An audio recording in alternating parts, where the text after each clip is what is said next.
Hello. Chapter 11, An Ungodly Hour. Nanny, whatever are you doing out of your room? It's such an ungodly hour, heard the Lord Protector. Just bringing up some clean blankets, sir, the old lady replied. Inside the pram, Alfred kept dead still. He could hear in her voice that Nanny was nervous. Her false teeth were clickety-clacketing in her mouth, even more than normal. Who are you talking to? Demanded the Lord Protector. Myself, she chirped. I am a bit balmy like that. Now, I must be going. Shunt!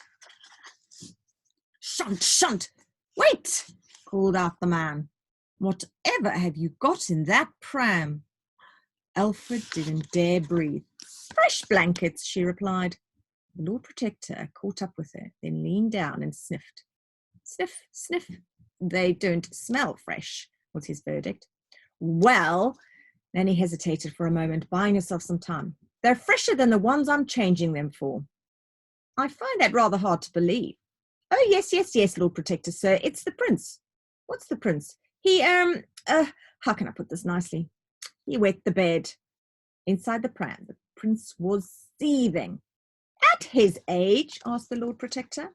Well, it's been a very difficult night for him. What with that terrible business with the Queen? Yes, mused the Lord Protector. What rotten luck having a traitor for a mother. Alfred wanted to leap out of the pram and biff the man on the nose, but he stayed put. The truth was, he was stuck.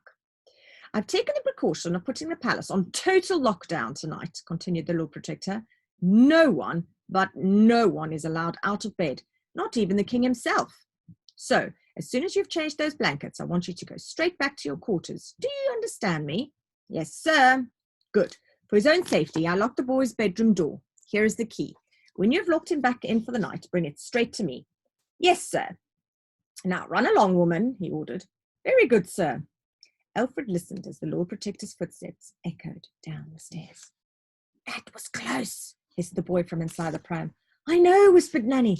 Never mind about you doing a bottom burp. I was so nervous I thought I was going to let one rip that sounded like thunder.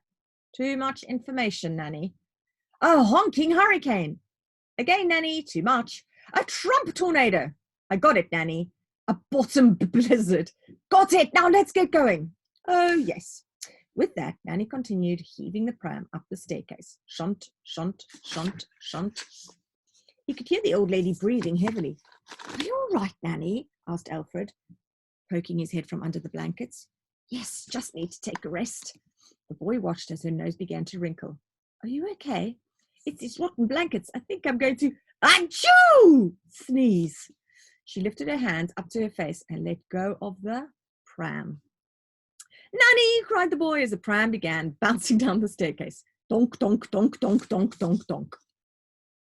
Runaway pram. Chapter 12. Donk, donk, donk, donk, donk, donk. The runaway pram was gathering speed.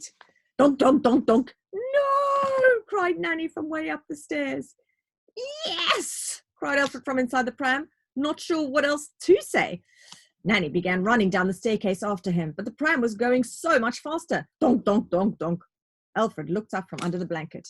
2 royal guards on patrol were at the bottom of the stairs. If he didn't die in a pram crash, they were sure to blast him to pieces with their laser guns. Help! Shouted Nanny. Donk, donk, donk, donk. The pram was heading straight for the guards. No, thought Alfred. He closed his eyes, ready for the worst. Donk, donk, donk, donk. Then, stop. The pram came to a halt. The guards had caught it. Oh, thank you, cooed Nanny. Thank you so much. Alfred opened his eyes. He opened his eyes. He was alive. Now, if you could just carry it back up the stairs for me.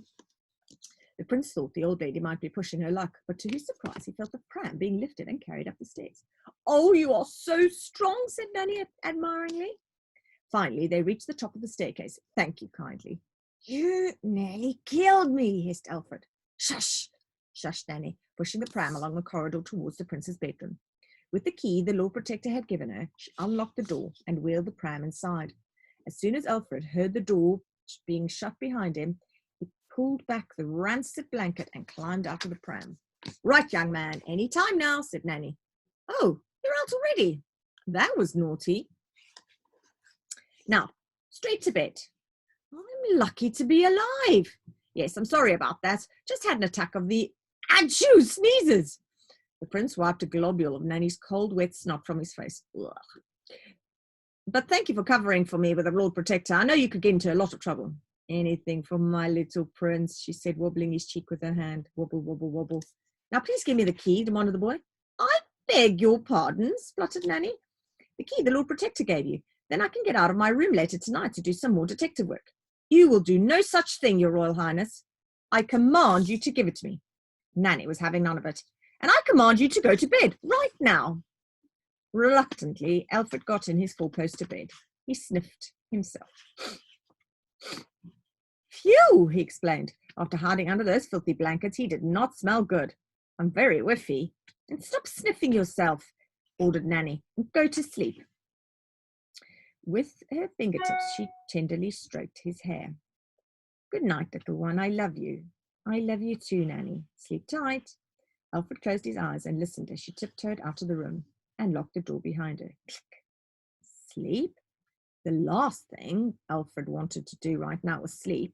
His brain was bubbling with a billion thoughts, but he was exhausted.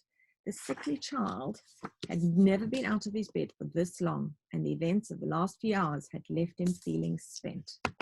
Soon, Alfred fell fast asleep, slipping from one world of nightmares to another. Thanks for listening. See you next time. Bye.